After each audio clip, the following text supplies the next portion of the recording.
nila alam na itong liguan na ito ay nakapagpagaling ng mga buni. Lahat ng may sakit na mukuan, gumagaling dito. Yan ba yung mukha ng ating mga kalaban? Yung boss nila, ang pugi. Mukhang kayuran, tayo nga na lang kulang.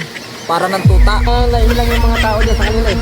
Kasi yung mga hitsura niyan, ay lalo na yung isa, may pa-design pa ng mukha.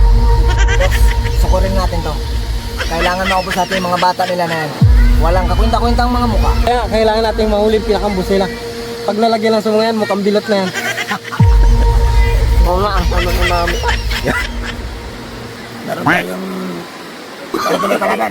No. Huwag kang mag-alala, boss. Chill ka lang dyan. Anino pa lang nila sa akin magpakita? Tumubuan na yan. Nga pala, kalat yung mga mata nyo. Baka mayroong makapasok na mga tunggo dito sa lugar natin.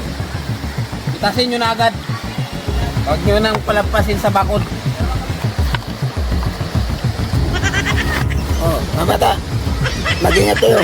Proteksyonan niyo ako. Huwag kang mag-alala, sir.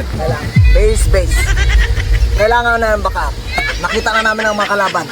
Walang signal dito. Kaya na natin to. Ito pala yung may utang sa'yo sa gamot sa buni. Nakikilala ko na sila. Yung boss nila, matagal na sa akin may utang yan. Yung gamot sa buni hanggang ngayon, hindi niya pa pinabalik. Oras na ng paniningil. Oras na ng paniningil! Yung gamot sa buni hanggang ngayon, hindi pa pinabalik! Di ba?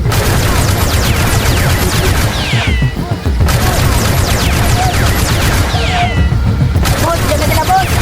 Bago. Pero totoo yung narinig ko, boss, na yung ninakaw mo yung pambunit. Akala ko malaking...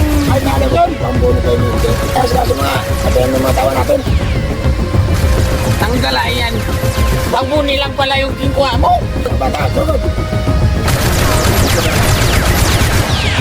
Go. Go.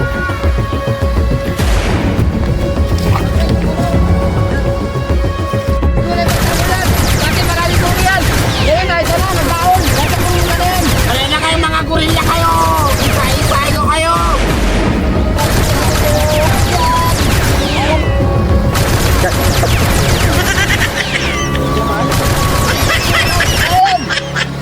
Totoo ba yun, boss? Na may bunim ka? Kaya pala nangangatil yung dalawa kong lato-lato eh. Bahala ka dyan! Oh, bumalik ka dito. Hindi naman totoo yung sinasabi nila. Bakit magaling na? Gapo, bata,